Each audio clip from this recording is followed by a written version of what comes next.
국보 70호이자 유네스코 세계 기록유산인 훈민정음 해설서인 해례본을 둘러싼 정부와 개인의 소유권 분쟁에 대해 대법원이 정부의 손을 들어줬습니다. 이에 따라 문화재청은 훈민정음 해례본을 회수하기 위한 강제 집행이 가능해졌습니다. 이번 법원 판결을 계기로 해례본의 원소장처로 알려진 안동 광흥사도 주목받고 있습니다. 조윤정 기자입니다. 한글의 자음과 모음을 만든 원리 등을 기록한 해설서로 국보 70호이자 유네스코 세계기록유산인 훈민정음 해례본. 해례본 가운데 하나로 경북 상주에서 발견된 상주본의 소유권을 둘러싼 국가와 개인 간의 분쟁에 대해 대법원이 국가의 손을 들어줬습니다.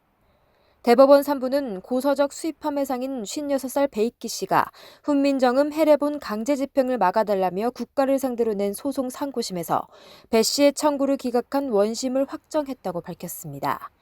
배 씨는 자신이 소유한 훈민정음 해례본 가운데 하나인 상주본에 대해 문화재청이 반환 강제 집행을 하려고 하자 이를 막아달라며 소송을 냈지만 결국 패소했습니다.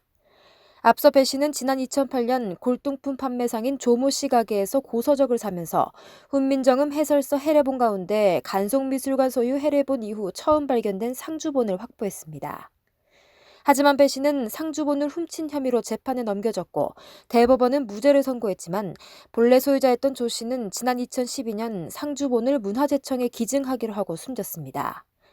이후 배 씨는 상주본 소유권을 주장하며 국가를 상대로 소송을 제기했지만 1, 2심은 절도가 아니라도 상주본은 조 씨가 국가에 기증한 만큼 문화재청 소유라고 판결했고 대법원 역시 이 판단이 옳다고 봤습니다.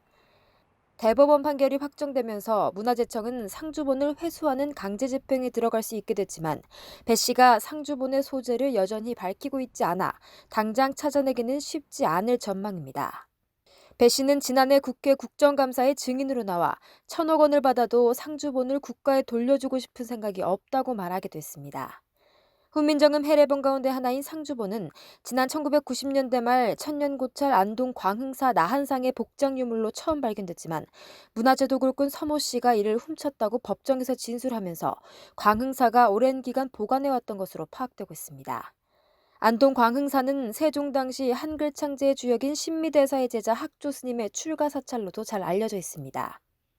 원래 이 원소정체라고 알려졌던 조 씨에 의해서 국가로 환수됐던 이 훈민정음 해례본이 바로 이제 이 광흥사의 원보 원소정체이다라고 저는 이제 주장을 하는데.